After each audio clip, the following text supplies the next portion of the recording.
नमस्कार गाइस, आज हम बात करेंगे पेट्रोल के बढ़ते हुए प्राइसेस के बारे में।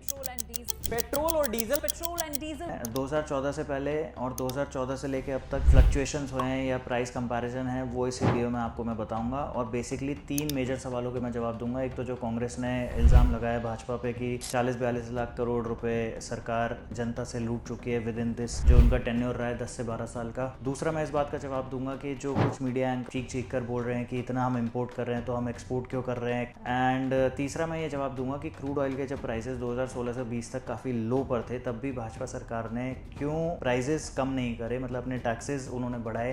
हम फाइनेंशियल ईयर अगर 2024-25 की बात करें तो हमने लगभग 242 मिलियन टन इंपोर्ट किया और 64.7 मिलियन टन हमने एक्सपोर्ट किया। इंडियन रुपीस में बात करें तो 13 से 14 लाख करोड़ का हमने माल खरीदा, 3.7 लाख करोड़ का माल हमने बेचा। बात करते हैं, पहले हम पीछे जाते हैं थोड़ा सा। 2005 से 2010 में जो ऑयल बॉन्ड शेयर करे थे कांग्रेस ने, वो इसलिए उनको करने पड़े थे क्योंकि जब वर्ल्ड वाइड डिमांड बढ़ती है तो क्रूड ऑयल का प्राइस भी बढ़ जाता है। जैसे कोविड के टाइम पे जब सारा शटडाउन हुआ तो क्रूड ऑयल की डिमांड कम हुई, तो बहुत ज़्यादा सस्ता मिला क्रूड ऑयल सारी कंट्रीज़ को। ऑयल बॉन्ड्स इशू करे थे कांग्रेस ने 2005 से 2010 में। एक तरह से ये था कि जैसे गवर्नमेंट ने कंपनीज को रिक्वेस्ट करी, कंपनीज जैसे ONGC, IOC, HPCL, BPCL, इनको रिक्वेस्ट करी आप ये 73-74 जो भी उस टाइम प्राइस था, आप इससे ज़्यादा प्राइस मत बढ़ाइए। देखिए हमारे इलेक्शंस आ रहे हैं, पब्लिक हमसे नाराज़ हो जाएगी, हम आपको कुछ टाइम बाद हम आपको विद इंटरेस्ट यही पैसा रिफंड कर देंगे। लेकिन फिर भी 2014 से लेके 2026 के बीच में जितना टैक्स के थ्रू सरकार को मिला फ्रॉम पेट्रोल,